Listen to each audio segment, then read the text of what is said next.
Open చేసిన తర్వాత మన హిస్టరీ అంతా ఎక్కడ ఉంటుందంటే ఇక్కడ 3 లైన్స్ ఉన్నాయి చూసారు కదా, ఆ 3 లైన్స్ మీద క్లిక్ చేయాలి. ఇక్కడ అంతా హిస్టరీ ఉంటుంది. నేనైతే డిలీట్ చేసేసుకున్నాను. మీకు ఎలా డిలీట్ చేయాలో చెప్తాను. ఇక్కడ సెట్టింగ్స్ అండ్ హెల్ప్ ఉంది కదా, అది క్లిక్ చేయాలి.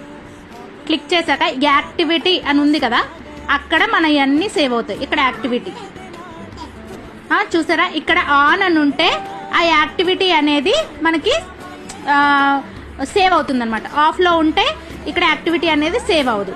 ఒకవేళ మీకు ఇంకా ఉండుంటే ఇక్కడ డిలీట్ అనే ఆప్షన్ ఉంది చూసారా, డిలీట్ చేయండి.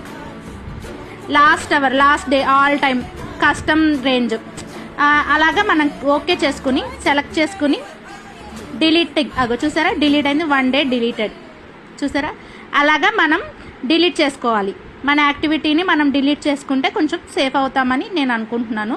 మీకు కనుక ఈ రీల్ నచ్చితే ఎవరికన్నా అవసరం అనుకుంటే వాళ్ళకి సెండ్ చేయండి. ఇక్కడ క్లియర్ అయిపోతుంది.